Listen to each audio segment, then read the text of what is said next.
വർഷം മുമ്പ് വളരെ 12th മാൻ്റെ ലൊക്കേഷനിൽ വെച്ചാന്ന് തോന്നുന്നു എന്നോട് ഫസ്റ്റ് അർഫാസ് ഈ ഐഡിയ പറയുന്നത്. അന്നോട്ട് അതിൻ്റെ ഒരു ഡെവലപ്പിംഗ് സ്റ്റേജാണ്. ഒരു ഫസ്റ്റ് 1 ലൈൻ അല്ലെങ്കിൽ ഒരു 2 ലൈനിലായിട്ടാണ് ഈ ഒരു ഇതിനെക്കുറിച്ച് പറഞ്ഞത്. അപ്പോൾ തന്നെ ഞാൻ പറഞ്ഞു വർക്ക് ചെയ്യുക എന്ന് പറഞ്ഞു. അതിന് ശേഷം അതിനകത്തൊരു സ്ക്രീൻ പ്ലേ വർക്ക് ചെയ്തു. അത് കഴിഞ്ഞ് കൂമനിലെ ഞാനും ആസിഫും ആദ്യമായിട്ട് ഒന്നിക്കുന്നു. അങ്ങനെ ഒരു എല്ലാം ഞാൻ പറഞ്ഞു ഇതൊക്കെ ഒരു നിമിത്തമായിട്ട് വരുവാന്ന് പറഞ്ഞു. അപ്പോൾ ഒരു ദിവസം കൂമനിൽ നമ്മൾ കാന്തല്ലൂരിലെ ലൊക്കേഷൻ അല്ലേ ഇവിടെ ഹോട്ടലിൽ ഇരുന്നപ്പോൾ എന്നോട് പറഞ്ഞു ആസിഫ് അത് കേൾക്കാമെന്ന് പറഞ്ഞിട്ടുണ്ട്. Very good. ഞാനിപ്പോഴും ഓർക്കുന്നുണ്ട് ആസിഫ് കഥ കേട്ട് കഴിഞ്ഞിട്ട് എൻ്റെ മുറിയിലേക്ക് ഇങ്ങനെ കയറി വന്നപ്പോൾ വളരെ എക്സൈറ്റഡ് ആയിട്ടാണ് ആസിഫ് പറഞ്ഞു ജിജോടെ ഞാൻ ആ ഇത് കേട്ടു ഇത് കൊള്ളാം ഭയങ്കര രസമായിട്ടുണ്ടെന്ന് ഇതാണ് കേട്ടോ. അപ്പോൾ തന്നെ ഐ വാസ് വെരി ഹാപ്പി. കാരണം വെച്ച് കഴിഞ്ഞാൽ ഒരു ഫസ്റ്റ് സ്റ്റെപ്പ് അവിടെ സക്സസ്ഫുൾ ആയിട്ട് കടന്നു. പിന്നെ അർഫാസിനെ കുറിച്ച് പറയുകയാണെങ്കിൽ ഞാൻ ബോളിവുഡിൽ നിന്ന് പൊക്കിയെടുത്തുകൊണ്ട് പോകുന്ന ആളാണ്. ഞാൻ ബോഡി എന്ന് പറയുന്ന സിനിമ ചെയ്യാനായിട്ട് ചെന്നപ്പം അങ്ങനെ അവിടെ എൻ്റെ കൂടെ അസോസിയേറ്റ് ചെയ്ത് അങ്ങനെ അദ്ദേഹത്തിൻ്റെ ഫാദറെ അതിനു മുമ്പ് എനിക്കറിയാം. പക്ഷെ അന്നേരം എന്നാൽ എൻ്റെ കൂടെ വർക്ക് ചെയ്യുന്ന സമയത്തൊന്നും ഫാദറിൻ്റെ പേര് പുള്ളിയുടെ അടുത്ത് ഫാദറിൻ്റെ പേര് പറയത്തില്ല. അത് കഴിഞ്ഞാൽ തന്നെ ഞാനിത് അറിഞ്ഞത്. അത് കഴിഞ്ഞ് എൻ്റെ കൂടെ ഇങ്ങനെ ഞാൻ ബോളിവുഡിൽ നിന്ന് നേരെ എടുത്ത് ബോളിവുഡിലേക്ക് കൊണ്ടുവന്നു. പിന്നെ ത്രൂ ഔട്ട് എൻ്റെ കൂടെ ഉണ്ടായിരുന്നു. ഇപ്പോഴും ഈ പറഞ്ഞ പോലെ എൻ്റെ പല പടങ്ങൾക്കും അസോസിയേറ്റ് ചെയ്യുന്നുണ്ട്. അപ്പം അങ്ങനെ അർഫാസിനെ സംബന്ധിച്ചിടത്തോളം അല്ലെങ്കിൽ ഓരോ ഫിലിം മേക്കറിനെ സംബന്ധിച്ചിടത്തോളം വലിയൊരു ഡ്രീം കം ട്രൂ ആണ്. പിന്നെ ഞാൻ ഫിലിം കണ്ടു, വളരെ നന്നായിട്ട് അത് ചെയ്തിട്ടുണ്ട്. It's A very different thriller. ഒരു ടിപ്പിക്കൽ ത്രില്ലറായിട്ട് ഉള്ള ഒരു സിനിമയല്ല. അത് നിങ്ങൾക്ക് തിയേറ്ററിൽ കാണുമ്പോൾ മനസ്സിലാവും. ഡെഫിനറ്റ്ലി എല്ലാവരും ഇത് തിയേറ്ററിൽ തന്നെ വന്ന് കാണണം, എൻജോയ് ചെയ്യണം. ഒരു ഡിഫറെൻറ്റ് എക്സ്പീരിയൻസ് നിങ്ങൾക്ക് തരും. അതുകൊണ്ട് please watch it on theatres. Thank U.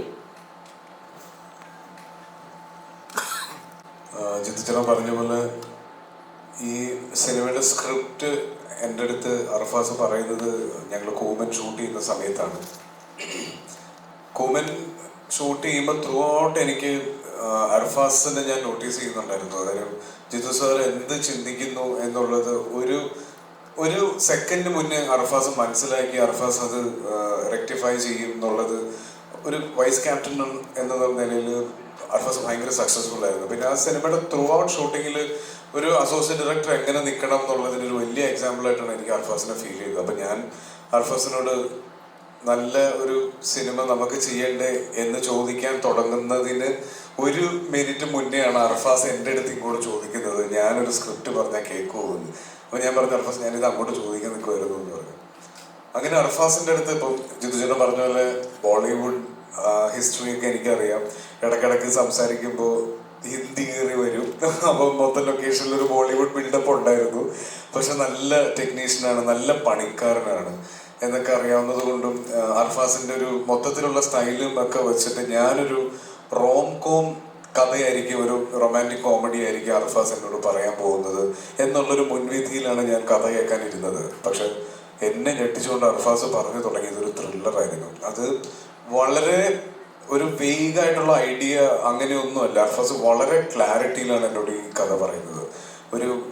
ഏകദേശം 1 മണിക്കൂർ ഒറ്റ ശ്വാസത്തിൽ ഒരു സംശയവും ഇല്ലാതെ, അല്ലെങ്കിൽ സോറി ഞാനത് പറയാൻ വിട്ടുപോയി, അങ്ങനെയൊന്നും ഇല്ലാതെ ഒരു സീൻ ഓർഡറിലാണ് അർഫാസ് എൻ്റെ അടുത്ത് കഥ പറയുന്നത്. അത് പറഞ്ഞു കഴിഞ്ഞിട്ട് ഈ ക്യാരക്ടേഴ്സിൻ്റെ 3 ക്യാരക്ടേഴ്സാണ് ഇതിൽ മെയിനായിട്ട് നിൽക്കുന്നത്. അമല ചെയ്യുന്ന ക്യാരക്ടറും ഷർഫ് ചെയ്യുന്ന ക്യാരക്ടറും. ഇവരുടെ ക്യാരക്ടർ ഹിസ്റ്ററി, ബാക്ക്ഡ്രോപ്സ്, ഇവരിങ്ങനെ പെരുമാറാനുള്ള കാരണം എന്ന് വേണ്ട ഞാൻ എന്ത് സംശയമാണോ ചോദിക്കാൻ സാധ്യതയുള്ളത് അത് മുഴുവൻ അർഫാസ് എനിക്ക് പറഞ്ഞു തന്നു. അപ്പോഴും ഞാൻ എക്സൈറ്റ്മെൻ്റ് ഒന്ന് മനസ്സിൽ വെച്ച് നേരെ ജിത്തുചേട്ടൻ്റെ അടുത്ത് പറഞ്ഞു ചേട്ടാ എനിക്ക് ഭയങ്കര വർക്കായി, നമുക്കിത് പിടിക്കാം എന്ന് പറഞ്ഞ് പിന്നെ അങ്ങോട്ടുള്ള ഓരോ സ്റ്റെപ്സും എന്നെ എക്സൈറ്റ് ചെയ്യിപ്പിക്കുന്ന രീതിയിലായിരുന്നു അർഫാസിൻ്റെ എൻ്റെ അടുത്തുള്ള ഓരോ മീറ്റിങ്ങും.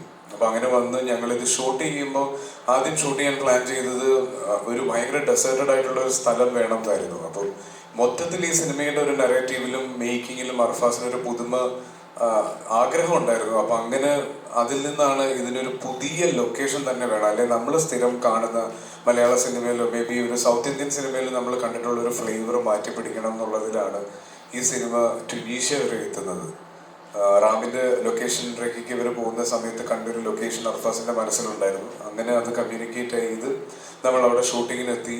ഒരുപാട് ലിമിറ്റേഷൻസിൽ നിന്നാണ് ഈ സിനിമ ഷൂട്ട് ചെയ്തത്. കാര്യം ഇത് ഞങ്ങൾ ഷൂട്ട് ചെയ്ത ലൊക്കേഷൻ എന്ന് പറഞ്ഞാൽ നമുക്ക് മെയിൻ റോഡിൽ നിന്ന് ഏകദേശം 1 കിലോമീറ്ററോളം 1.5 കിലോമീറ്ററോളം ഞങ്ങളുണ്ടാക്കിയ റോട്ടിൽ കൂടെ വേണം ഇതിൻ്റെ ലൊക്കേഷനിൽ എത്താൻ. അപ്പം ഇതുപോലെ ലൈറ്റ്സും എക്യുപ്മെൻറ്റ്സും ഒക്കെ എത്തിക്കാനുള്ളൊരു ബുദ്ധിമുട്ടുണ്ടായിരുന്നു. പക്ഷെ അതിനെല്ലാം ഓവർകം ചെയ്യാൻ ഒരു പെർഫെക്റ്റ് ടീം ഈ സിനിമയ്ക്ക് ഉണ്ടായിരുന്നു.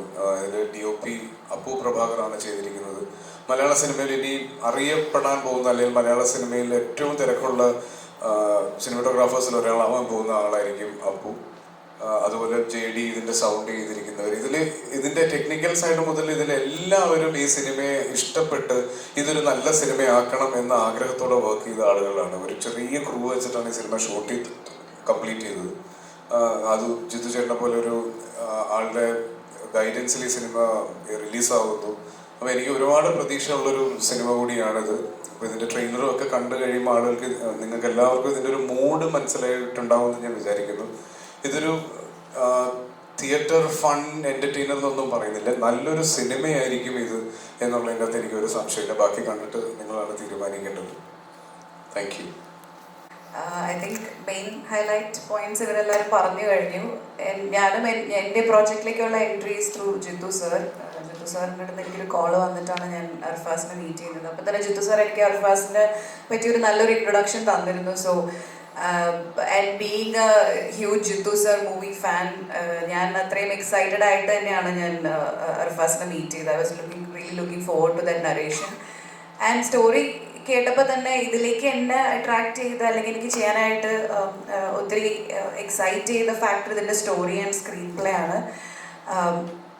ഈ മെയിൻ ലൈക്ക് ഈ ഫിലിം എങ്ങനെയാണെന്ന് വെച്ചാൽ നമ്മൾ യൂഷ്വലി ഒരുപാട് ക്യാരക്ടേഴ്സ് ഉള്ള ഫിലിംസ് ഉണ്ടാവാറുണ്ട്. ബട്ട് ദിസ് ഫിലിം മെയിൻലി 3 ക്യാരക്ടേഴ്സാണ് ഇത് ഡ്രൈവ് ചെയ്യുന്നത്. ആൻഡ് അവരുടെ ഇടയിലുള്ളൊരു ഡ്രാമ, അവരുടെ ഇടയിലുള്ള ഒരു ജേർണിയാണ് ഇതിനെ മുന്നോട്ട് കൊണ്ടുപോകുന്നത്. സോ അങ്ങനെ ഒരുപാട് യുണീക്കായിട്ടുള്ള ട്യൂണീഷ്യയിലുള്ള ഷൂട്ടിങ് ആൻഡ് ഇതിൻ്റെ മേക്കിങ്സ്, ഒരുപാട് യുണീക്ക് ഫാക്ടേഴ്സ് ഉള്ള ഫിലിമാണിത്. ആൻഡ് ഇതെല്ലാം comes in a thriller genre that makes it more engaging for the audience to watch. ഇതൊരു എക്സ്പെരിമെൻ്റൽ മൂവിയാണ്. It's a slow burner. And Asif പറഞ്ഞ പോലെ എന്തായാലും ഒരു മോശം സിനിമയാവില്ല എന്ന് ഞങ്ങൾക്ക് എല്ലാവർക്കും നല്ല ഉറപ്പുണ്ട്. ആൻഡ് ഞങ്ങളെല്ലാവരും we have poured our heart and soul into this film. Like he said, ട്യൂണീഷ്യയിൽ ഞങ്ങൾ ഷൂട്ട് ചെയ്തപ്പോൾ ഒരുപാട് ലിമിറ്റേഷൻസ് ഉണ്ടായിരുന്നു. ക്രൂ മെമ്പേഴ്സ് വളരെ ലിമിറ്റഡ് ആയിരുന്നു. എന്നാലും ഞങ്ങൾക്കിതൊരു ഒരു ക്രിയേറ്റീവ് എക്സ്പെരിമെൻ്റ് ആയിരുന്നു ഈ പ്രോജക്റ്റ്. ഒരു തിയേറ്ററൊക്കെ ചെയ്യുന്ന പോലെ ലൈവ് സൗണ്ട് ആയിരുന്നു. ഒരുപാട് റിഹേഴ്സലൊക്കെ ചെയ്തിട്ട് ചില സമയത്ത് നമ്മൾ ചില പ്രോജക്ട്സ് ചെയ്യുമ്പോൾ നമ്മൾ ക്രിയേറ്റീവ്ലി ഒത്തിരി സാറ്റിസ്ഫൈഡ് ആവും. അങ്ങനത്തെ ഒരു ഫിലിമാണിത്. And I am very very grateful that I could be a part of this film. So thank you Arfaz, thank you Jittu sir, thank you Asif, and thanks to the production. And definitely എൻ്റെ കരിയറിൽ ഞാൻ എന്നും ഓർത്തിരിക്കുന്ന ഒരു ഫിലിമായിരിക്കും ഇത്. And it's മറ്റന്നാൾ റിലീസാവാണ്. So very very excited and looking forward. And നിങ്ങളുടെ എല്ലാവരുടെയും സപ്പോർട്ട് വേണം. So thank U.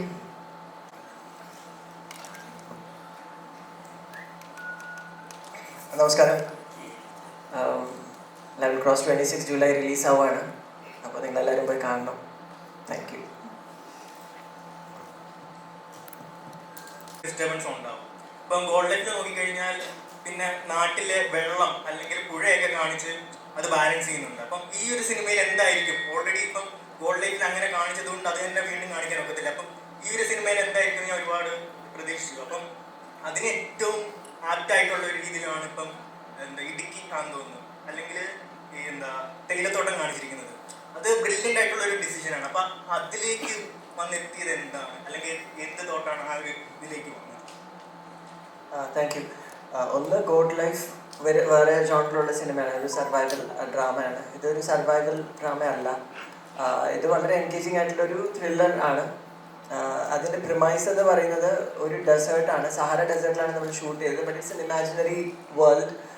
അതുകൊണ്ട് ആസിഫ് പറഞ്ഞ പോലെ ഇമാജിനറി ആയതുകൊണ്ട് തന്നെ ഇത് നമ്മൾ നേരത്തെ കണ്ടിട്ടുള്ളതല്ലാതെ ഒരു ലൊക്കേഷൻ വേണം എന്നുള്ളൊരു ചിന്തയിൽ നിന്നാണ് ട്യൂണീഷ്യ എന്ന് പറയുന്ന ലൊക്കേഷൻ വരുന്നത്. Major part of the film happens in Tunisia. പക്ഷേ അത് എനിക്ക് തോന്നുന്നത് അത് അങ്ങനെ ഈ മൊണോട്ടണസ് ഫീൽ ചെയ്യാതെ ആ വിഷ്വൽ ഭയങ്കരമായിട്ട് എൻഗേജ് ചെയ്യത്തക്ക രീതിയിലുള്ള വിഷ്വൽസ് ആണ്. അപ്പു പ്രഭാകർ ആസി പറഞ്ഞ പോലെ he's done a great job. മാത്രമല്ല ഒത്തിരി നല്ല ടെക്നീഷ്യൻസ് സിനിമയിലുണ്ടായിരുന്നു. വിശാൽ ചന്ദ്രശേഖറാണ് മ്യൂസിക്, സൗണ്ട് ഡിസൈൻ ചെയ്തിരിക്കുന്നത് JD ആണ്, റോണെക്സ് ആണ് മേക്കപ്പ് ചെയ്തിരിക്കുന്നത്, ദീപു ജോസഫാണ് എഡിറ്റർ, ലിൻഡ ജീത്തു ആണ് കോസ്റ്റ്യൂം ഡിസൈനർ, പ്രേം നവാസ് ആണ് art direction. So every department was handled by experts, the best we could find. അപ്പോൾ ആ ക്വാളിറ്റി ഐ ഫീൽ അത് സിനിമയിലും ഉണ്ടാവും എന്ന് പ്രതീക്ഷിക്കുന്നു. സ്ക്രിപ്റ്റിലേക്ക് നോക്കി അത് ഈ 3 ക്യാരക്ടറിനെ വെച്ച് ഈ മൊണോട്ടണസ് ആകാതെ എങ്ങനെ കൊണ്ടുപോകാം എന്നുള്ളൊരു തോട്ടിൽ നിന്ന് ഉടലെടുത്തതല്ല സ്ക്രിപ്റ്റ്. ഈ സ്ക്രിപ്റ്റിന്റെ റിക്വയർമെന്റ് അനുസരിച്ച് ഈ ക്യാരക്ടേഴ്സ് മതി, ഇതായിരുന്നു അതിന്റെ റിക്വയർമെന്റ്. അതുകൊണ്ടാണ് ആ സ്ക്രിപ്റ്റിലെ 3 ക്യാരക്ടേഴ്സ് ആയിട്ട് വരുന്നത്. പിന്നെ അത് നിങ്ങൾ കാണുമ്പോൾ അത് മനസ്സിലാവുമെന്ന് പ്രതീക്ഷിക്കുന്നു. ഇതിൽ ഒരുപാട് എന്താ, it's about a man who lives in solitude. 2 ക്യാരക്ടേഴ്സിൽ ഏറ്റവും ഇമ്പോർട്ടൻ്റ് ആയിട്ടുള്ള ക്യാരക്ടേഴ്സിൽ 2 പേര് സോഷ്യൽ സ്പെക്ട്രത്തിൻ്റെ എക്സ്ട്രീം എൻഡ്സിൽ നിൽക്കുന്ന 2 പേരാണ്. So in real world scenario ഒരു പക്ഷെ അവർ കാണുക പോലും ചെയ്യാൻ സാധ്യതയില്ലാത്ത 2 പേര് ഒരുമിച്ച് കുറേ സമയം സ്പെൻഡ് ചെയ്യുമ്പോൾ തന്നെ we eager to know what is happening between there. അപ്പോൾ ആ ഒരു ബേസിക് പ്രമൈസിലാണ് ഇത് വർക്ക് ചെയ്തിട്ടുള്ളത്.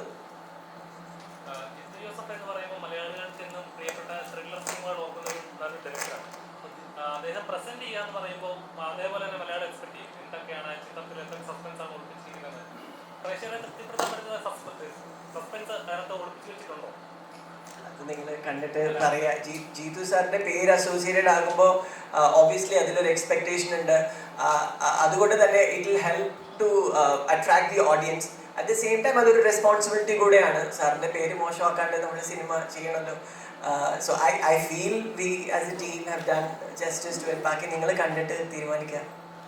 ഞാനൊരു മിനിറ്റ് പറഞ്ഞത് ബേസിക്കലി 1-2 കാര്യങ്ങൾ നമ്മളിപ്പോൾ ഇവിടെ പറയുന്നത് വിഷ്വല്, ഒരു ലൊക്കേഷൻ. സിനിമയ്ക്ക് അങ്ങനെ പ്രത്യേകിച്ച് റൂൾസും ഒന്നുമില്ല. നമ്മൾ എൻഗേജിങ് ആയിരിക്കുക എന്നുള്ളത്. 2 പേരെ ഉള്ളതിൽ ആ 2 പേര് അത് വെൽ സ്ക്രിപ്റ്റഡ് ആണ്, വെൽ പെർഫോംഡ് ആണെങ്കിൽ ആ സിനിമ നിൽക്കും, എൻ്റർടൈൻ ചെയ്യുക എന്നുള്ളതാണ്.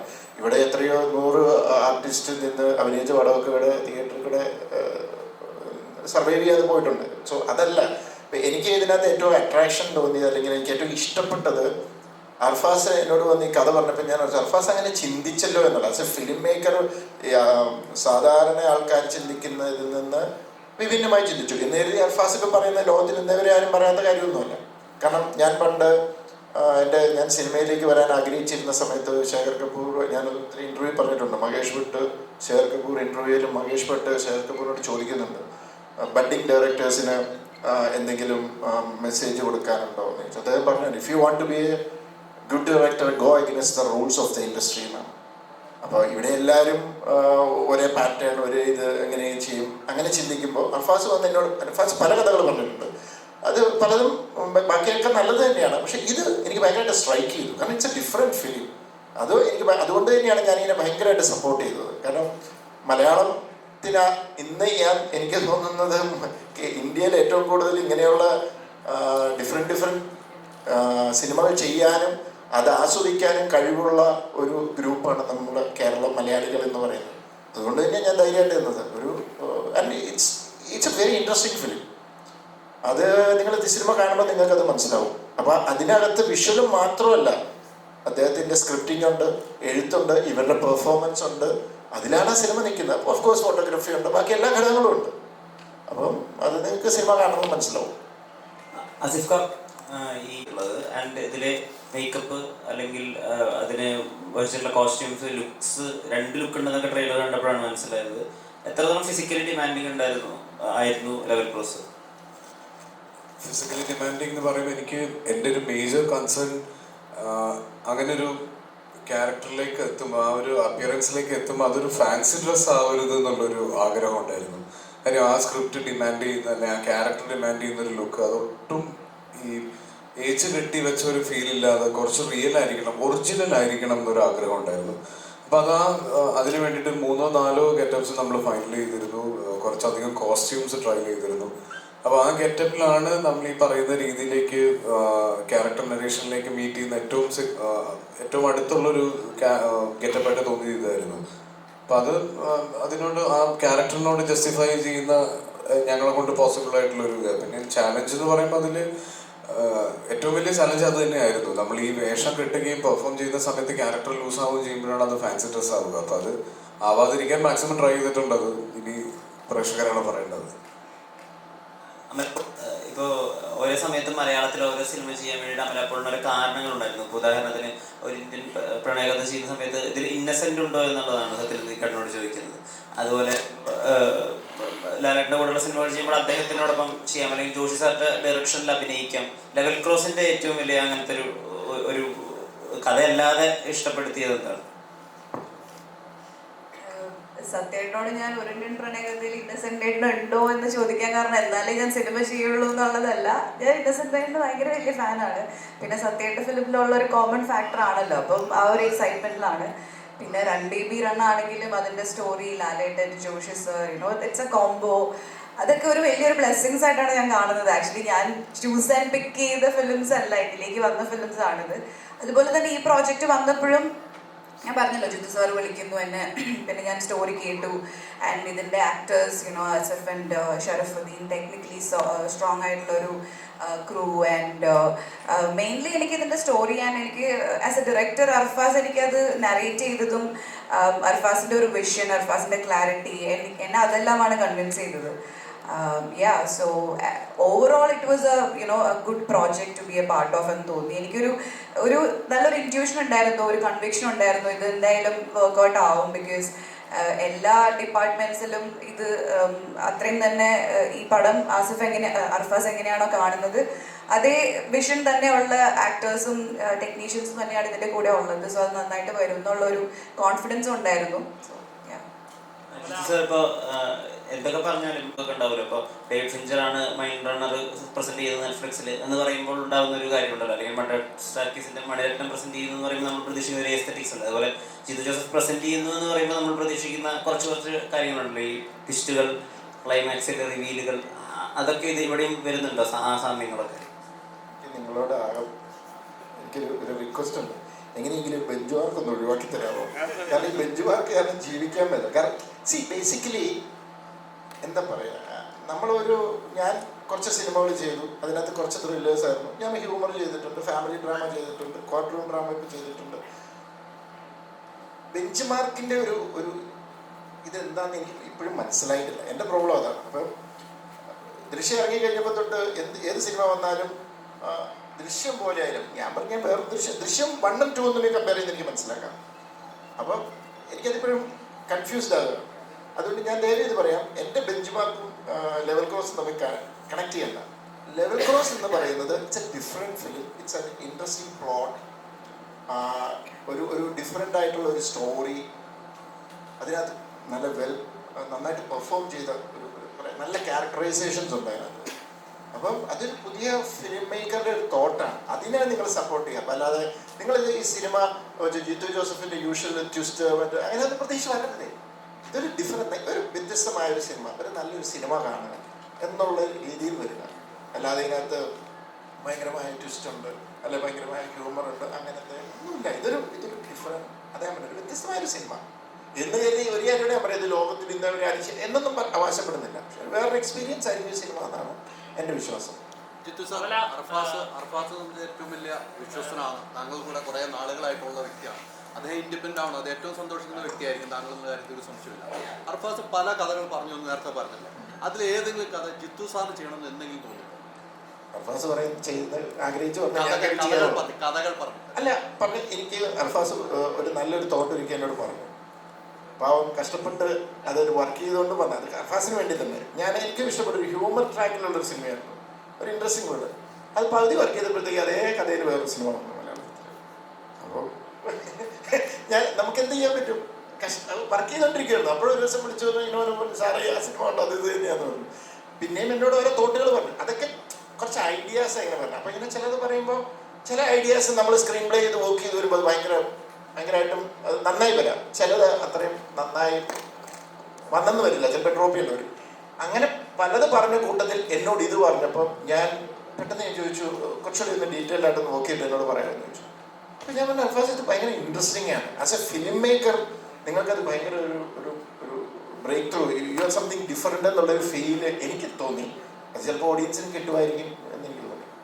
അത് അല്ലാതെ പിന്നെ അർഫാസ് കൊണ്ടുവരുന്ന ഒരു കഥ ഇഷ്ടപ്പെട്ടാലും ഞാൻ എനിക്ക് ഇഷ്ടപ്പെട്ട ആഗ്രഹം തോന്നിയാൽ ഞാൻ മിണ്ടായിരിക്കത്തേ ഉള്ളൂ. കാരണം അത് അർഫാസിന് കിട്ടെ. റാമിന്റെ പ്രൊഡ്യൂസറാണ് ഇതിന്റെ പ്രൊഡ്യൂസർ. വരാത്തെന്ന് ഓർത്തുകൊണ്ടിരിക്കുക. റാമിന്റെ സമയത്തൊക്കെ അർഫാസ് കൂടെ ഉണ്ട്. ആ പ്രൊഡ്യൂസറിലേക്ക് എങ്ങനെ പോയി എന്ന് കൂടെ അറിഞ്ഞാൽ കൊള്ളാം. ആ പ്രൊഡ്യൂസറിലേക്ക് എങ്ങനെയാണ് പോയത്? അല്ല, അത് ഞാൻ തന്നെയാണ്. ഞാൻ പറഞ്ഞു ഏത് സമയത്തായിരുന്നു ഞാനത് പറഞ്ഞു. ദൃശ്യം 2 തെലുങ്ക് ചെയ്തുകൊണ്ടിരിക്കുന്ന സമയത്താണ് ഞാൻ വിളിച്ച് പറയുന്നത്. അപ്പം അന്നത്തെ ക്ലാസിഫായിട്ടൊക്കെ സംസാരിച്ചു അല്ലേ? ഇല്ല, അതിന് മുമ്പാണ്. അപ്പം ഞങ്ങൾ ആദ്യം പ്രൊഡ്യൂസറോടെ സംസാരിച്ചത്, അത് മറന്നുപോയി. ഞാനാണ് സാറിനോട് പറഞ്ഞത്. അപ്പം അദ്ദേഹത്തിനും കഥ ഇഷ്ടപ്പെട്ടു. അദ്ദേഹം അങ്ങനെയാണത് ഏറ്റെടുക്കാൻ തയ്യാറായത്.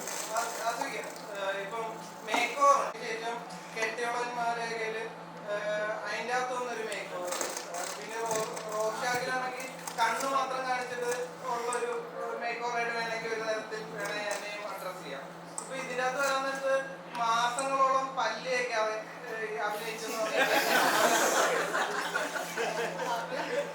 അമലയാണ് ആ റൂമറിന്റെ പിന്നില്. മാസങ്ങളോളം പല്ല് തേക്കാതെ അഭിനയിക്കാനോ കൂടെ നിൽക്കാനോ എനിക്ക് പറ്റുമെന്ന് അറിയില്ല. ഇനി അമലക്ക് അത് എപ്പോഴാണ് തോന്നിയെന്നും എനിക്കറിയില്ല. കാര്യം ആ ക്യാരക്ടറിന്റെ അങ്ങനെ ഒരു ഔട്ട്ലൈൻ ഉണ്ടായിരുന്നു കാണുമ്പോൾ. കാര്യം ഒറ്റയ്ക്ക് താമസിക്കുന്ന ഒരാളാണ് അയാള്. ഒരു സമയം കഴിഞ്ഞപ്പോൾ അയാള് ലുക്സിനെ പറ്റിയിട്ടോ അല്ലെങ്കിൽ അയാളുടെ ജീവിത രീതിയെ പറ്റിയിട്ടൊന്നും അയാൾ ബോധേഡല്ല. സോഴ്സസ് അങ്ങനെ സൗകര്യമില്ലാത്തതുകൊണ്ടൊന്നുമല്ല, പുള്ളി ബോധേഡല്ലായിരുന്നു. ആരും കാണാനില്ല. അപ്പൊ അങ്ങനെ ഉണ്ടായിരുന്നു. പക്ഷെ ഞാനതിനു വേണ്ടി പല്ല് തേക്കാതിരുന്നിട്ടൊന്നുമില്ല. പിന്നെ ആ പല്ല് ഒരു പ്രോസ്തറ്റിക് ആണ്. ഒരു ഡോക്ടറെ കൊണ്ട് നമ്മുടെ റോണക്സ് മേക്കപ്പ് ആർട്ടിസ്റ്റ് ഉണ്ടാക്കിയതാണ്. അപ്പൊ ആ പല്ല് ഞാനാണ് ഡെയിലി വീട്ടിൽ കൊണ്ടുപോയിക്കൊണ്ടിരുന്നത്. ഷൂട്ട് കഴിഞ്ഞത് റൂമിൽ കൊണ്ടുപോയി ഞാൻ തന്നെ രാവിലെ വൃത്തിയാക്കി കൊണ്ടുവരുമായിരുന്നു. അപ്പം ആ പല്ലാണ് ആ കാണുന്നത്. എന്റെ പല്ല് അകത്തുണ്ട്. അത് ഞാൻ ഡെയിലി തേക്കുന്നുണ്ടായിരുന്നു. എന്നിട്ട് ആ ഡെയിലി ഒരു സെൽഫി എടുത്തായിരിക്കും വീട്ടിലേക്ക് പിള്ളേർക്ക് ഗുഡ് മോർണിംഗ്. അമല, ഒരു ആർട്ടിസ്റ്റിനെ സംബന്ധിച്ച് ചെയ്യുന്ന കഥാപാത്രങ്ങൾ എന്നും ആ കഥാപാത്രങ്ങൾ ആ ഓഡിയൻസ് റിമംബർ ചെയ്യാന്നുള്ളതായിരിക്കും ഏറ്റവും വലിയൊരു കാര്യം. അമല ചെയ്തിട്ടുള്ള എല്ലാ കഥാപാത്രങ്ങളും അതുപോലെ നിലനിൽക്കുന്നുണ്ട്. ആടയിലെ കഥാപാത്രങ്ങളായാലും എല്ലാ കഥാപാത്രങ്ങളും അതുപോലെയാണ്. ഈ സിനിമയിലെ കഥാപാത്രം എത്രത്തോളം ചലഞ്ചിങ് ആണെന്ന് കരുതുന്നത്? ഓഡിയൻസിലേക്ക് എത്രത്തോളം ലോക്ക് ചെയ്യും? ചാലഞ്ചിങ് ആയിരുന്നു. കാരണം ഫിസിക്കലി അല്ലെങ്കിൽ ലുക്ക് വൈസ് ഒന്നും അല്ല, ബട്ട് പെർഫോമൻസ് വൈസ്. കാരണം ഇതൊരു ഞാൻ പറഞ്ഞല്ലോ, ഈ ക്യാരക്ടേഴ്സിലൂടെയാണ് ഇതിൻ്റെ സ്റ്റോറി പോകുന്നത്. അപ്പം ഒത്തിരി ലേയേഴ്സ് ഉള്ള ഒരു ക്യാരക്ടറാണ് ഞാൻ പ്ലേ ചെയ്ത ചൈതാലി എന്ന് പറയുന്ന ക്യാരക്ടർ. അപ്പോൾ എനിക്ക് ഒത്തിരി കൺഫ്യൂഷൻസ് ഉണ്ടായിരുന്നു. ഒരുപാട് ക്ലാരിറ്റി വേണ്ട ഒരു ക്യാരക്ടറായിരുന്നു. ഐ റിമെമ്പർ ഞാൻ ജിത്തു സാറിനെയും അവിടെ നിന്ന് ട്യൂണീഷ്യന്ന് വിളിച്ചിട്ട് ഇതിനെക്കുറിച്ച് ഡിസ്കസ് ചെയ്തായിരുന്നു. ഞാൻ ഇതിനെക്കുറിച്ച് ഞാൻ ഒരു സൈക്യാട്രിസ്റ്റാണ് ഞാൻ പ്ലേ ചെയ്യുന്നത്. അപ്പം ഞാനൊരു ഡോക്ടർ, ഒരു സൈക്യാട്രിസ്റ്റ്, എനിക്കറിയാവുന്ന ഒരു ഡോക്ടറെ വിളിച്ചിട്ട് ഞാൻ ഡിസ്കസ് ചെയ്തിരുന്നു. അപ്പോൾ എനിക്ക് ആ ഒരു ക്ലാരിറ്റിയിലേക്ക് എത്താൻ വേണ്ടിയിട്ട് കുറച്ച് സമയം എടുത്തിരുന്നു. But Arfaz was there. എനിക്ക് എൻ്റെ എല്ലാ ക്വസ്റ്റ്യൻസും വളരെ വ്യക്തമായി ക്ലിയർ ചെയ്ത് തന്ന്. അപ്പോൾ ആ ഒരു മെൻ്റൽ എക്സസൈസ്, ആ ഒരു പ്രോസസ്സ് വെച്ച് നോക്കുമ്പം ചാലഞ്ചിങ് ആയിരുന്നു. ബട്ട് എനിക്ക് I really want to thank ഞങ്ങളുടെ DOP അപ്പു പ്രഭാകർ. ലൈക്ക് നമ്മൾ ചില സിനിമയിൽ നമുക്ക് തോന്നില്ലേ നമ്മളെ കാണാനായിട്ട് വളരെ ഭംഗിയുണ്ടെന്ന്. Like I look really good, like presented very well. ചില ആംഗിൾസ് ലൈക്ക് എല്ലാം ഞാൻ ചെയ്യുന്ന എൻ്റെ പെർഫോമൻസ് വളരെ ബ്യൂട്ടിഫുൾ ആയിട്ട് ക്യാപ്ചർ ചെയ്തിട്ടുണ്ട് അപ്പു. അപ്പം ആ ഒരു രീതിയിൽ എനിക്ക് ഐ എം റിയലി ഹോപ്പിംഗ് ഓഡിയൻസിന് ഇത് കാണുമ്പം മേ ബി ഒരു ഇന്ത്യൻ പ്രണയകഥയ്ക്കൊക്കെ ശേഷം എൻ്റെ അടുത്ത് ഒത്തിരി പേര് പറഞ്ഞിരുന്ന ലവ് സോങ് ഒക്കെ കണ്ടപ്പം അതിനുശേഷമാണ് അമലേനെ ഇങ്ങനെ കാണുന്നത് മലയാളത്തിൽ, അങ്ങനത്തെ ഒരു പെർഫോമൻസ്. അപ്പം ഞാനും എക്സൈറ്റഡ് ആണ്. മേ ബി ഇത് കഴിയുമ്പം ആ ഒരു ഫീൽ അല്ലെങ്കിൽ ആ ഒരു വൈബ് ഇത് ക്രിയേറ്റ് ചെയ്യുമെന്ന് എനിക്കും ഒരു പ്രതീക്ഷയുണ്ട്. പക്ഷേ ഇത് ന്യൂസ് അപ്ഡേഷനിൽ ഏറ്റവും വേണ്ടപ്പെട്ട ഒരു റിപ്പോർട്ട് ഇന്ന് വരാനിരിക്കുകയാണ്. ഹൈക്കോടതി അത് തടഞ്ഞത്, സ്റ്റേ വെച്ചത്. ഫിലിം ഇൻഡസ്ട്രിയിൽ നിന്ന് തന്നെയുള്ള ഒരാളാണ് ഹർജി കൊടുത്തത്. അപ്പൊ എന്തുകൊണ്ടാണ് നീക്കം നടന്നതെന്നാണ് അമല ചിന്തിക്കുന്നത്? എനിക്ക് ഒരു ഐഡിയ ഇല്ലാത്ത കാര്യമാണ്, സോറി. ഞാൻ റിപ്പോർട്ടിനെ കുറിച്ച് അറിയാൻ വേണ്ടി വിചാരിക്കുന്നു. Yeah, but I think level cross, let's stick to that. Okay. അതെന്തുകൊണ്ട് എന്നോട് തന്നെ ചോദിക്കാൻ കാരണം? അത് സ്ത്രീകളുടെ പ്രശ്നങ്ങൾ പഠിക്കാനായിട്ട് സിനിമയിൽ. ഓക്കെ സോറി, ഞാൻ അതിനെക്കുറിച്ച് അവെയർ അല്ല. I am sorry. I think ഞാൻ അതിനെക്കുറിച്ച് പഠിച്ചിട്ട് പറയുന്നതായിരിക്കും നല്ലത്. ജിത്തു സാർ തന്നെയല്ലോ അമലയെ ഫോണിൽ വിളിച്ചതെന്ന് പറയുന്നത്. ആസിഫായിട്ട് അത് കഥ പറയുന്നു, ജിത്തു സാർ അമലയെ വിളിക്കുന്നു എന്നാണ് പറഞ്ഞത്. ജിത്തു സാർ അമലയിൽ തന്നെയാണ് സ്ഥിരം ചെയ്തുകൊണ്ടിരിക്കുന്ന ഒരാൾ പാടില്ല.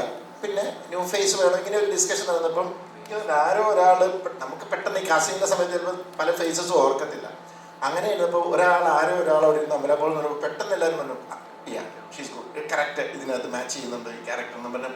ഇതൊരു ഗ്രൂപ്പ് ഡിസ്കഷനിൽ നിന്ന് പെട്ടെന്ന് പേര് പോപ്പപ്പ് ചെയ്ത് വന്നപ്പോൾ ഞങ്ങളങ്ങ് എടുത്ത ഡിസിഷനാണ്.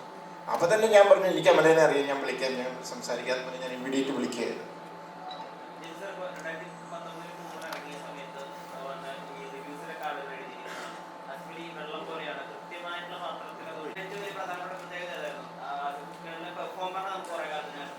കണ്ണുകളെ പറ്റിയിട്ടൊക്കെ സംസാരങ്ങളുണ്ടായിരുന്നു. അപ്പോൾ ഞാൻ ചോദിക്കുമ്പോൾ ഓരോ പടം കഴിയുമ്പോഴും ഓരോ ആക്ടേഴ്സ് ഇന്നെ ഏറ്റവും അത്ഭുതപ്പെടുത്തിയ ഒന്നാണെന്ന് പറയുമ്പോൾ കാരക്ടറെ പറ്റി പറയും, അല്ലെങ്കിൽ കമലഹാസൻ സാർ ഒരു ഇൻസ്റ്റിറ്റ്യൂഷൻ പോലെയാണ് പറയും. രാജുവേട്ടനെ പറ്റി എല്ലാ മേഖലയെ പറ്റി ധാരണയുള്ള ഒരാൾ എന്നതാണ്. ആസിഫിനോടൊക്കെ ഒരു പടത്തിൽ ത്രോട്ട് വർക്ക് ചെയ്യും, മറ്റൊരു പടം പ്രൊഡ്യൂസറായി നിൽക്കുകയും ചെയ്തല്ലോ. അദ്ദേഹത്തെ പറ്റി എന്താ പറയുക? Is A daring actor. അതായത് വേറെ പലരും ചെയ്യാൻ പഠിക്കുന്നത് ചെയ്യാൻ തയ്യാറാകുന്ന ഒരു ആക്ടറാണ്.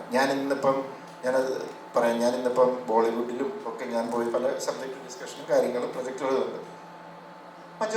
Majority of the actors are insecure. അങ്ങനെയാണോ ക്യാരക്ടർ, ഇങ്ങനെയാണോ ക്യാരക്ടർ, അങ്ങനെയാണ് ഇത്, അങ്ങനെ ഒരു പ്രശ്നം ആസിഫിനില്ല. ചേട്ടാ എനിക്ക് എന്തെങ്കിലും ചെയ്യാനുണ്ടോ, അതെന്തായാലും ക്യാരക്ടർ എന്തായാലും. അതാണ് ആസിഫിൻ്റെ പ്രത്യേകത. And basically is A talented actor. അതുകൊണ്ടാണല്ലോ ഇൻഡസ്ട്രിയിൽ ഇപ്പോഴും നിൽക്കുന്നത്. പക്ഷെ അതിനേക്കാളും ഈസ് എ ഡെയറിങ് ആക്ടർ.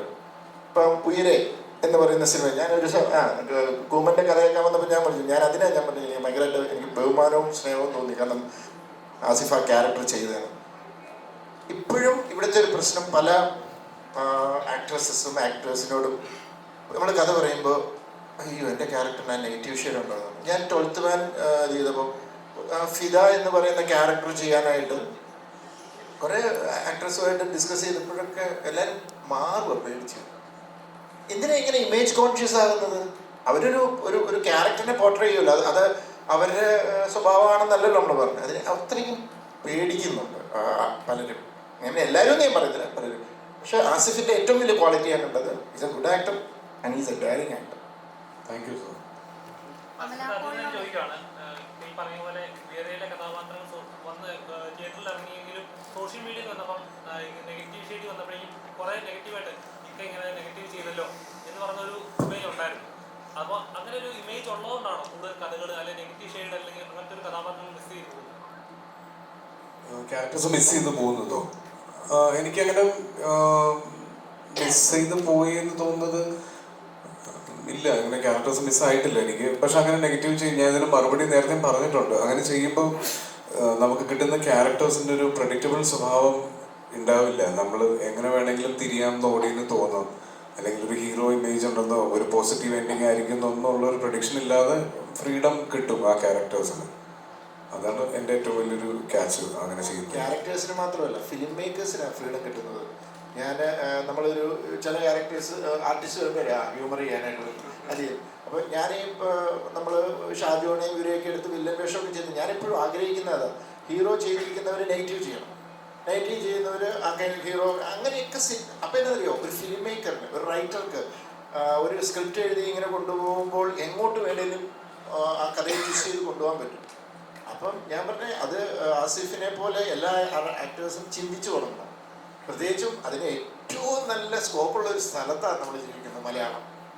കാരണം അത് മനസ്സിലാക്കാൻ അത്രയും ബുദ്ധിയും അതിനുള്ള പ്രാപ്തിയുള്ളൊരു ഓഡിയൻസ് ഉള്ള കാര്യത്തിൽ ഞാൻ തന്നെ നമ്മൾ ഫിലിം ഇൻഡസ്ട്രി ഭയങ്കര ബ്ലെസ്ഡ് ആണ്. അപ്പം ശരിക്കും അത് ഏറ്റവും കൂടുതൽ ബെനിഫിറ്റ് കിട്ടുന്നത് ഞങ്ങൾ ഫിലിം മേക്കേഴ്സിനാണ്, ഇങ്ങനെ ആക്ടേഴ്സ് ചിന്തിച്ച് സെന്റ് ആന്റണി ഫംഗ്ഷന് പോയപ്പോൾ അമല ധരിച്ച വസ്ത്രത്തിനെതിരെ, അതായത് വസ്ത്രം മുംബൈ ഡാൻസ് ബാർ അല്ലാതെ പോലെ കാസ് ഒരു പ്രസ്താവന നടത്തിയിരുന്നു. അപ്പോൾ അതിനോട് എന്താണ് പ്രതികരിക്കുന്നത്? അതായത് വസ്ത്രധാരണ രീതി മുംബൈ ഡാൻസ് ബാർ അല്ല, ഒരു ക്രിസ്ത്യൻ കോളേജിൽ ഒരു പരിപാടിക്കാണ് വന്നതെന്നുള്ള രീതിയിൽ. അപ്പോൾ അതിനോട് എന്താണ് പ്രതികരണം എന്ന് അറിയാൻ ആഗ്രഹമുണ്ടായിരുന്നു.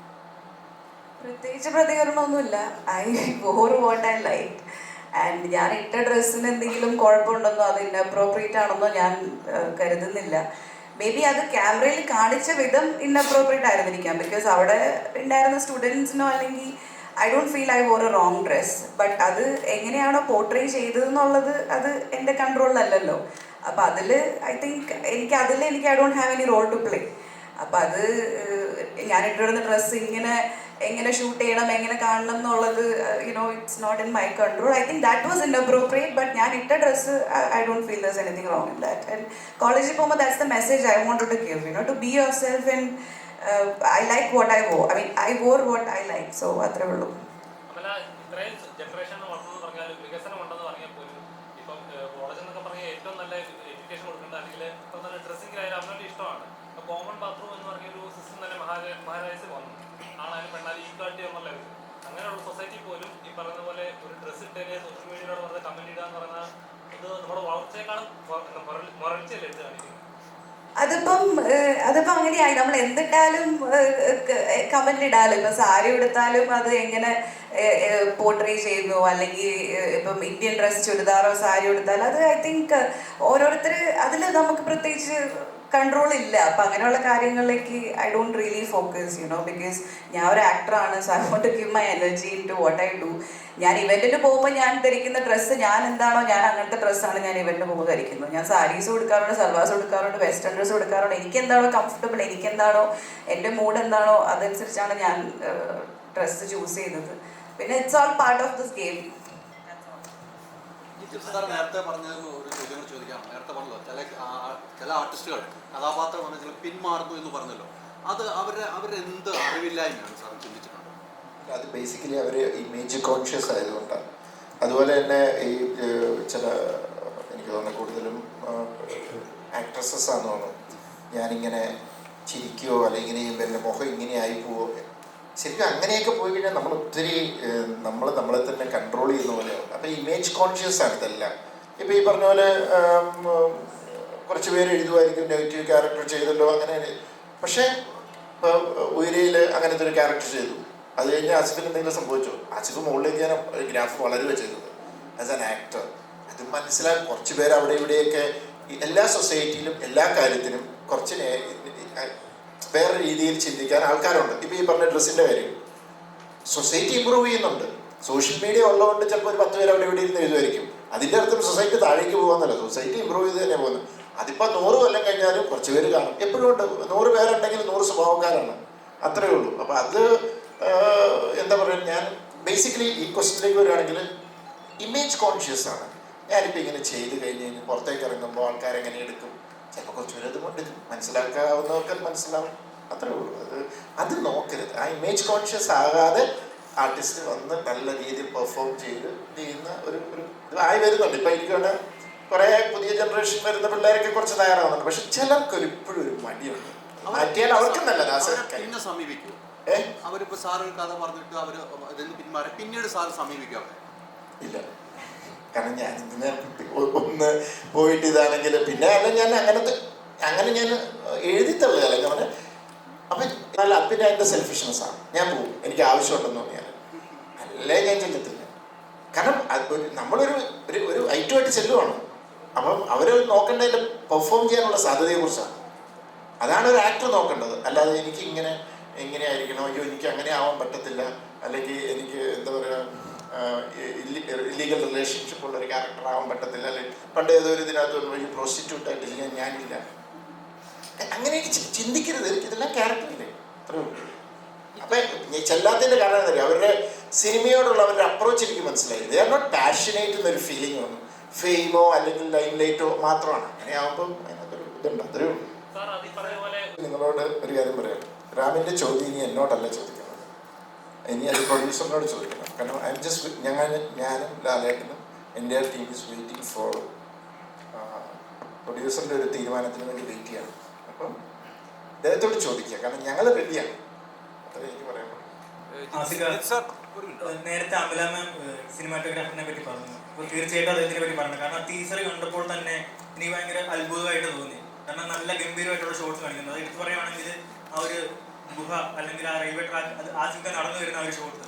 അപ്പം എനിക്കൊരു ഡൗട്ട് തോന്നി അന്നേരം. അതായത് ഈ സിനിമയിലെ ഏറ്റവും മികച്ച ഷോട്ടുകൾ കൂട്ടി വെച്ച് ടീസർ ഉണ്ടാക്കിയതാണോ, അല്ലെങ്കിൽ സിനിമയിലുടനീളം ഇത്തരത്തിലുള്ള ഷോട്ട്സ് ഒരുപാട് ഉണ്ടായിരിക്കുമെന്ന്. അപ്പോൾ ആസിഫിക്ക സിനിമാറ്റോഗ്രാഫിയിൽ എത്രത്തോളം സാറ്റിസ്ഫൈഡ് ആണ്? ഈ സിനിമാറ്റോഗ്രാഫർ ജഡ്ജ് ചെയ്യുന്നത് സിനിമയ്ക്ക് ആവശ്യമുള്ളത് മാത്രം ഷൂട്ട് ചെയ്യുന്ന ആളാണ് നല്ല സിനിമാറ്റോഗ്രാഫർ എന്നാണ് ഞാൻ വിശ്വസിക്കുന്നത്. അതിൻ്റെ അകത്ത് സിനിമാറ്റോഗ്രാഫറിൻ്റെ കഴിവ് കാണിക്കാനല്ല, അതിൻ്റെ അകത്ത് ഞാനൊരു കുറേ ഗിമ്മിക്സ് കാണിക്കുക, ചിലപ്പോൾ അത് ഡിമാൻഡ് ചെയ്യുന്ന സിനിമകളുണ്ടാവും. ഞാൻ വിശ്വസിക്കുന്നത് ഈ ഡയറക്ടർ എങ്ങനെയാണോ ഈ സിനിമ നറേറ്റ് ചെയ്യാൻ ആഗ്രഹിക്കുന്നത് അതിനെ സപ്പോർട്ട് ചെയ്യുന്ന, അല്ലെങ്കിൽ അത് ഒരു ടേസ്റ്റ്ഫുള്ളി ചെയ്യുന്ന ആളായിരിക്കണം നല്ല സിനിമാറ്റോഗ്രാഫർ. അപ്പുവിനെ ഞാൻ ഇതിൽ മെൻഷൻ ചെയ്യാനുള്ളൊരു കാരണം, ഈ സിനിമയെ അപ്പു മനസ്സിലാക്കി ഈ ഒരു മാജിക്കൽ ഫീൽ ഈ സിനിമയിൽ കൊടുക്കുക. ഒരു ഇമാജിനറി വേൾഡ് നമ്മൾ പറയുമ്പോൾ അതിനെവിടെയൊക്കെയോ ഒരു പ്രത്യേകതകൾ, ഒരു അസ്വാഭാവികത തോന്നണം, എന്നാൽ അത് ഭയങ്കര ഗിമ്മിക്കായിട്ട് തോന്നരുത് എന്നുള്ളത് കൃത്യമായ ഒരു ലൈനിലൂടെ അപ്പു പോയിട്ടുണ്ട്. പിന്നെ ആ ലൊക്കേഷൻ ഒരു പുതിയ സ്ഥലമാണ്. അപ്പം നമുക്കത് കാണുമ്പോൾ അതിൻ്റെ എല്ലാ ഫ്രെയിംസും നമുക്ക് ഭയങ്കര ബ്യൂട്ടിഫുൾ ആയിട്ട് തന്നെ തോന്നും. അത് തന്നെയായിരുന്നു അർഫാസിൻ്റെ ഉദ്ദേശവും. ഈ കഥ നടക്കുന്നത് എവിടെയാണെന്നോ ഏത് ജോഗ്രഫി ആണെന്നോ ഒന്നും ഓഡിയൻസിന് മനസ്സിലാവരുത്. എന്നാൽ ഇതൊരു മലയാള സിനിമയാണോ എന്ന് ചോദിച്ചാൽ ഇതൊരു ഒരു ഇന്റർനാഷണൽ സിനിമ, അതായത് നമ്മൾ റെപ്രസെന്റ് ചെയ്യാൻ ആഗ്രഹിക്കുന്ന മലയാളത്തിൽ നിന്നുള്ള ഇതൊരു മലയാള സിനിമയാണ് പുതിയൊരു സ്റ്റൈലിൽ പറയുന്നത്. അപ്പൊ ആ ഒരു പുതുമ എല്ലാ രീതിയിലും കൊണ്ടുവരാൻ ശ്രമിച്ചിട്ടുണ്ട്. അതുപോലെ ആസിഫ് അലിയുടെ എന്നുള്ള രീതിയിൽ മൾട്ടി ലാംഗ്വേജിൽ വരുന്ന ഒരു ആദ്യത്തെ ഒരു സിനിമയാണ്. അപ്പം ഇപ്പോഴാണെങ്കിൽ തമിഴ് ഓഡിയൻസ് മലയാള സിനിമ അത് ഏത് നടന്റെ ആണെങ്കിലും നല്ല കഥകൾ, നല്ല കോണ്ടന്റ് ഉണ്ടെങ്കിൽ സ്വീകരിക്കുന്ന ഒരു കാലഘട്ടമാണ്. അപ്പൊ അത്തരത്തിൽ എത്രത്തോളം ഒരു എക്സ്പെക്ടേഷൻ ഉണ്ട്? നമ്മൾ ഓരോ പ്രാവശ്യവും നമ്മുടെ സിനിമകളുടെ പ്രൊമോഷനായിട്ടും കേരളത്തിന്റെ പുറത്ത് പോകുമ്പോൾ ആളുകൾ പറയുന്നത് കേരളത്തിൽ നിന്ന് വരുന്ന മലയാള സിനിമയ്ക്ക് പ്രഡിക്റ്റബിലിറ്റി ഇല്ല എന്നുള്ളതാണ്. അവിടെ നിന്ന് വരുന്ന സിനിമകൾ ഇത്തരത്തിലായിരിക്കും, അല്ലെങ്കിൽ നമ്മൾ തമിഴ് സിനിമ എന്ന് പറയുന്ന പോലെ, തെലുങ്ക് സിനിമ എന്ന് പറയുന്ന പോലെ ഒരു ഐഡന്റിറ്റി ഇല്ല മലയാള സിനിമയ്ക്ക്. ഇവിടെ നിന്ന് ഓരോ പ്രാവശ്യം പോയി അവിടെ ആളുകൾ ശ്രദ്ധിക്കുന്നത് ഓരോ രീതിയിലുള്ള സിനിമയാണ്. അപ്പം തലവിന് ശേഷം എനിക്കിനി വരാൻ പോകുന്ന റിലീസ് അവിടെ ആരെങ്കിലും കാണുന്നുണ്ടെങ്കിൽ അവർക്ക് തലവനിൽ നിന്ന് എൻറ്റയർലി ഡിഫറെൻ്റ് ആയ ഒരു സിനിമ കൊടുക്കാൻ പറ്റുന്നതിൻ്റെ ഒരു എക്സൈറ്റ്മെന്റ് ഉണ്ട്. അത് നമ്മുടെ സിനിമയുടെ ഒരു വളർച്ച ആളുകൾ ശ്രദ്ധിക്കുമ്പോൾ അവർക്ക് കിട്ടുന്ന ഒരു സന്തോഷമായിരിക്കും ആ ഒരു ഡിഫറൻസ് എന്ന് പറയുന്നത്. 2018 അവൻ്റെ ഇത് മൈക്ക് പഠിച്ചു ചുമ്മാ തമാശ. 2008 ഓസ്കാറിൽ വരെ പോയൊരു സിനിമയാണ്. അപ്പം അതിൽ അഭിനയിച്ച ഒരു ആക്ടർ എന്നുള്ള നിലയ്ക്ക് ഇപ്പൊ മൾട്ടി ലാംഗ്വേജ് അല്ലെങ്കിൽ വേറെ ലാംഗ്വേജിലൊക്കെ ചേട്ടൻ കോൺഫിഡൻസ് ഇല്ലാന്ന് പറഞ്ഞിട്ടുണ്ട്. അപ്പം അതിന്റെ ഒരു ആവശ്യം ഇനി ഇല്ലല്ലോ, കാരണം ഇപ്പം ഇന്ത്യ ഒട്ടാകെയുള്ള ആൾക്കാരൊക്കെ കണ്ട് കോൺഫിഡൻസ് ഇല്ലെന്ന് പറഞ്ഞത് എനിക്ക് മലയാളത്തിൽ നിന്ന് ഞാൻ പോയി മലയാള സിനിമയെ റെപ്രസെന്റ് ചെയ്ത്, അല്ലെങ്കിൽ അവിടെ നിന്ന് വന്നൊരു ആക്ടറാണെന്ന് പറയുമ്പോൾ എനിക്ക് അവിടെ കിട്ടേണ്ടത് അങ്ങനെ ഒരു വേഷമായിരിക്കണം എന്നൊരു ആഗ്രഹമുണ്ട്. പിന്നെ എൻ്റെ ഒരു സിനിമ കണ്ട്, എൻ്റെ ഒരു ക്യാരക്ടർ കണ്ട് അവിടെ നിന്ന് ആളുകൾ മനസ്സിലാക്കിയതിന് ശേഷമായിരിക്കണം അവിടെ പോകണം എന്നുള്ളതുകൊണ്ട്. ഈ വിളികളൊക്കെ വന്ന സമയത്ത് അതിനേക്കാൾ നല്ല മലയാള സിനിമ എനിക്ക് ഇവിടെ കിട്ടുന്നുണ്ടായിരുന്നു, അതുകൊണ്ടാണ് പോകാതിരുന്നത്. അജിത് സാറിൻ്റെ എല്ലാ സിനിമകളിൽ തന്നെ ഓരോ മെയിൻ കഥാപാത്രം, ഇപ്പോൾ മെമ്മറീസിലെ പൃഥ്വിരാജിൻ്റെ ആയാലും കുമ്മല ആസിഫ്ക്കാരുടെ കഥാപാത്രത്തെ ആയാലും ദൃശ്യത്തിലെ ലാലിൻ്റെ ആയാലും എല്ലാ കഥാപാത്രങ്ങളും പറഞ്ഞു പോകുന്ന ഒരു ഡെപ്ത് ആയിട്ടുള്ള കഥാപാത്രങ്ങളാണ് നമുക്ക് കാണാൻ സാധിക്കുന്നത്. തിയേറ്ററിൽ നിന്ന് ഇറങ്ങിക്കഴിഞ്ഞാലും കഥകൾ വേറെയും പറയാനുണ്ടെന്നുള്ള രീതിയിൽ ഇപ്പോൾ ദൃശ്യം 2 എടുക്കുമ്പോഴും ആ ഒരു ചിന്ത എൻ്റെ മനസ്സിൽ വന്നിരുന്നു.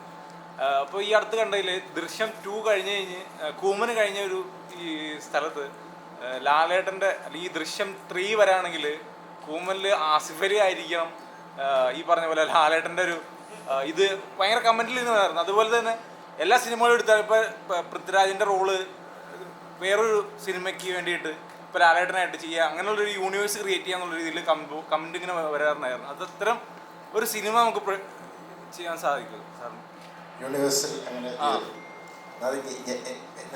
പ്രോബ്ലം കാരണം ആ ഒരു ട്രെൻഡ് അല്ല. എൻ്റെ ഒരു കാര്യം ഞാൻ പറയാം, എൻ്റെ ഒരു ഇത് വെച്ചിട്ട് ആരെങ്കിലും എന്തെങ്കിലുമൊക്കെ ചെയ്യുന്നുണ്ടാവും. ഇപ്പം ആ യൂണിവേഴ്സ് എന്നുള്ളൊരു പരിപാടി നടക്കുന്നുണ്ട്. അപ്പം ഞാനെന്താ ഞാനും ഒരു യൂണിവേഴ്സ് അടിച്ചേക്കാം എന്നോർത്ത് എൻ്റെ പ്രോബ്ലം വെച്ചാൽ ഞാനൊരു കഥയെ കിട്ടിക്കഴിഞ്ഞാൽ ആ കഥയെ അപ്രോച്ച് ചെയ്യുകയാണ്. ഓക്കെ, ആ കഥ എങ്ങനെ പറയാം, എങ്ങനെ കുറച്ചൊന്ന് ഡിഫറെൻ്റ് ആക്കാം, അല്ലെങ്കിൽ എങ്ങനെ അതിനകത്ത് ഇമോഷൻസ് വർക്ക് ചെയ്തിട്ടുണ്ട് എന്ന് മാത്രമേ ഞാൻ ചിന്തിക്കാറുള്ളൂ. അതായത് ആ ക്യാരക്ടറോ ഈ ക്യാരക്ടറോട് എടുത്തിട്ട് ഇത് യൂണിവേഴ്സ് ആക്കി ഞാൻ അങ്ങനെ ചിന്തിക്കുന്നില്ല. അത് എൻ്റെ കുഴപ്പമായിരിക്കാം, എനിക്കറിയില്ല. എന്നോട് എൻ്റെ മോള് ചോദിച്ചു ഇത് ശരിക്കും ഇങ്ങനെ ഇതിലൊക്കെ വന്നപ്പം സാം അലക്സ് മറ്റേ കൂമനിലെ ഇത് CBI നമ്മുടെ സേതുരാമയ്യർ ഇവരല്ല. അപ്പം ഞാൻ പറഞ്ഞു അല്ല അത് എൻ്റെ ക്യാരക്ടർ അല്ല എങ്കിലും ഇങ്ങനെയൊക്കെ പറഞ്ഞു. ഞാൻ പറഞ്ഞു എനിക്ക് കിട്ടുന്നില്ല, എനിക്കങ്ങനെ ആലോചിക്കാൻ പറ്റുന്നില്ല. ഓരോ കഥയും ഞാനിങ്ങനെ ഇത് തോന്നുന്നു. ആ പടം ഒരു സെക്കൻഡ് പാർട്ട് ചെയ്തത് ദൃശ്യത്തിൻ്റെയാണ്. അതിങ്ങനെ കറക്റ്റ് ഒരു ഇത് വന്നപ്പോൾ ആ ക്യാരക്ടറിനെ ഞാൻ കണ്ടിന്യൂ ചെയ്തു. ഇനിയിപ്പോൾ നാളെ കൂമനൊരു ഇതുണ്ടാവുമോ എനിക്കറിയില്ല. ചിലപ്പോൾ ഒരു നല്ല ഐഡിയ വന്നാൽ ചിലപ്പോൾ ഉണ്ടാവുമായിരിക്കും. അല്ലാതെ അവിടുന്ന് കൂമൻ്റെ ആ ക്യാരക്ടറിനെ എടുത്തു ഈ ക്യാരക്ടറിനെ എടുത്തു ഞാനിങ്ങനെ അങ്ങനെ ഒരു ഐഡിയ ഒന്നും പോകുന്നില്ല, അങ്ങനെയൊന്നും ഞാൻ ചിന്തിക്കുന്നില്ല. അത്ര ഒരു സിനിമ എല്ലാവരും ആഗ്രഹിക്കുന്നുണ്ട്. ഇപ്പൊ ഇത്തരം ഈ നിങ്ങൾ ആരെങ്കിലും ഒന്ന് ഇതൊരു സ്ക്രിപ്റ്റ് ഉണ്ടാക്കണ്ടേ? ഏറ്റവും വലിയ ബുദ്ധിമുട്ട് അവിടെയാണ്. നമുക്ക് ചുമ്മാ ഇരുന്ന് പറയാം അവിടെ ഇരുന്നുണ്ടെന്ന്. ഞാനിപ്പോൾ പുറത്തുനിന്ന് സ്ക്രിപ്റ്റ് എടുക്കുന്നുണ്ട്. അയ്യോ ദൈവം ഇത് പറഞ്ഞാൽ ഒരബദ്ധം പറ്റി. അല്ല ഞാൻ പറഞ്ഞ ഇങ്ങനത്തെയൊക്കെ ഐഡിയ ക്യാരക്ടർ എല്ലാം കിടക്കും. ഒരു ഐഡിയ വരുവാണെങ്കിൽ ചെയ്യാം. കാരണം ദൃശ്യൻ്റെ സമയത്ത് ഒരബദ്ധം പറ്റി. 3ക്ക് എവിടെയോ കഥയുണ്ടെങ്കിൽ ഞാൻ തമാശയായിട്ട് അടിച്ചു. അത് കഴിഞ്ഞപ്പം എൻ്റെ മെയില് ആക്ച്വലി ബ്ലോക്ക്ഡായി. സീരിയസ്ലി ആ മെയില് ബ്ലോക്ക്ഡായി.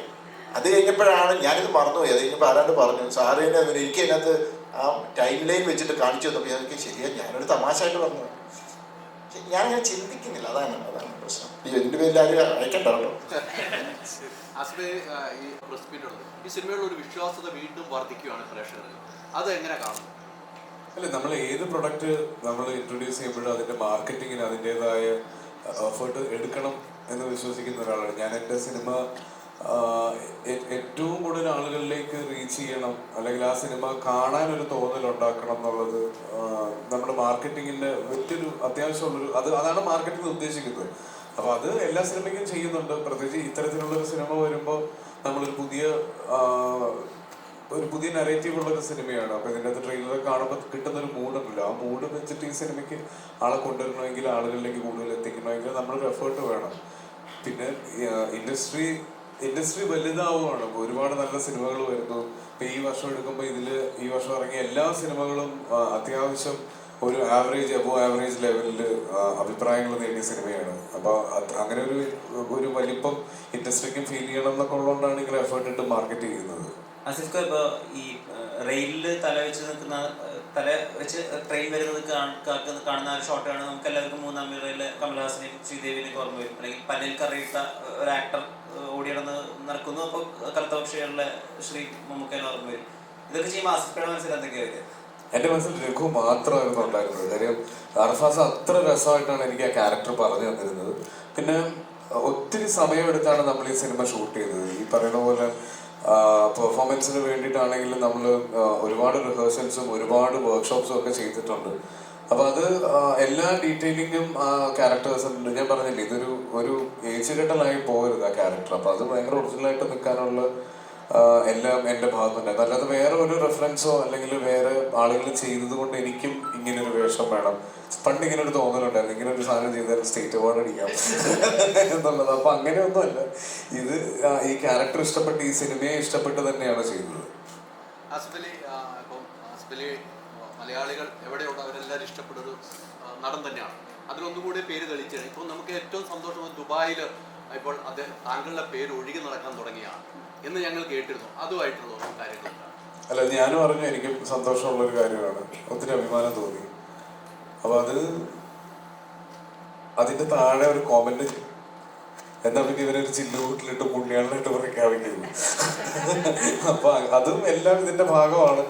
അങ്ങനെ ഒരാൾക്ക് തോന്നി, അത് ഒരുപാട് സന്തോഷം. ഇല്ല, ഞാനും അത് ന്യൂസിലൂടെയാണ് അറിയുന്നത്. എനിക്കും അദ്ദേഹത്തിന് ഒരുപാട് പരിചയമുണ്ട്. പക്ഷെ അങ്ങനെ ഒരു കാര്യം ചെയ്യുന്നു എന്നുള്ളതൊന്നും എനിക്ക് അറിയില്ലായിരുന്നു. അത് ഞാനും കേട്ടപ്പോൾ എനിക്കും തോന്നി അത് കുറച്ച് ഓവറായി പോയില്ലേ.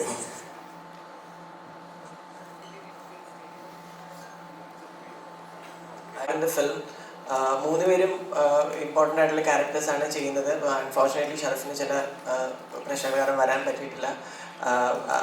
I feel very blessed to have these kind of actors in my film. And sir അത് പ്രസൻറ്റ് ചെയ്യുക എന്ന് പറയുന്നത് it's a dream come true. ഒരുപാട് സ്ട്രഗിൾസ് ഉണ്ടായിരുന്നു on the way, right from casting. Like I've mentioned before, Amala ഈ സിനിമയിൽ വരണം എന്നുള്ളത് എൻ്റെ വലിയൊരു ആഗ്രഹമായിരുന്നു. ഈ സ്ക്രിപ്റ്റ് എഴുതുമ്പോൾ മുതൽ എൻ്റെ മനസ്സിലുള്ള റെഫറൻസ് ഇമേജ് അമലയുടെ ആയിരുന്നു. ഞാൻ മുന്നേ പറഞ്ഞിട്ടുണ്ട്. അപ്പോൾ അമലയിലേക്ക് സാറ് ഹെൽപ്പ് ചെയ്തിട്ട് finally I got Amala, Asif, Sharaf, ഇതുപോലെ ആക്ടേഴ്സിനെ കിട്ടിയത് എൻ്റെ വലിയൊരു ഭാഗ്യമാണ്. രാജസ്ഥാനിൽ പ്ലാൻ ചെയ്ത ഒരു സിനിമ ടുണീഷ്യയിൽ കൊണ്ടുപോയി ഷൂട്ട് ചെയ്യാൻ കഴിഞ്ഞത് അത് പ്രൊഡ്യൂസറിൻ്റെ സപ്പോർട്ട് കൊണ്ട് മാത്രമാണ്. അതുകൊണ്ട് രമേശ് പിള്ള സാറിനോട് ഒരുപാട് നന്ദിയുണ്ട്. ഇനി സിനിമ കംപ്ലീറ്റ് ആയി it all feels worth when I see the reactions of them after watching the film. So I'm really looking forward to this. I hope you all go and watch the film and you hope like it. നിങ്ങളുടെ അഭിപ്രായങ്ങൾ പറയാം. Thank you so much. Thank you. അപ്പോൾ തീർച്ചയായിട്ടും ഞാൻ എപ്പോഴും പറയാറുള്ളതാണ്, മീഡിയയുടെ support ഒരു സിനിമയുടെ വിജയത്തിന് എത്ര അത്യാവശ്യമാണെന്നുള്ളത് എന്നെപ്പോലെ അല്ലെങ്കിൽ എന്നേക്കാൾ നന്നായിട്ട് നിങ്ങൾക്കറിയാം. അപ്പം നിങ്ങൾ ഇതുവരെ തന്ന സപ്പോർട്ടിനേക്കാൾ കൂടുതൽ സപ്പോർട്ട് ഈ സിനിമയ്ക്ക് കിട്ടുമെന്ന് പ്രതീക്ഷിക്കുന്നു. ഇതൊരു നല്ല സിനിമയാണെങ്കിൽ മാക്സിമം ആളുകളിലേക്ക് എത്തിക്കുക. സിനിമകൾ നന്നാവുമ്പോഴാണ് നമ്മുടെ ഇൻഡസ്ട്രി വലുതാവുന്നത്. നമ്മുടെ ഇൻഡസ്ട്രി വലുതാവുമ്പോൾ നമുക്ക് എല്ലാവർക്കും അത് ബെനിഫിഷ്യലാണ്. നമുക്ക് എല്ലാവർക്കും ഒരുമിച്ച് നന്നാവാൻ പറ്റട്ടെ എന്ന് ആശംസിക്കുന്നു. Thank you. Thank you so much. അപ്പോൾ എല്ലാവരും സപ്പോർട്ട് ചെയ്യുക. 26-ാം തീയതി എല്ലാവരും തിയേറ്ററിൽ തന്നെ പോയി സിനിമ കാണുക. എല്ലാവരെയും അല്ലേ സപ്പോർട്ട് ചെയ്ത് ഗംഭീരമാക്കി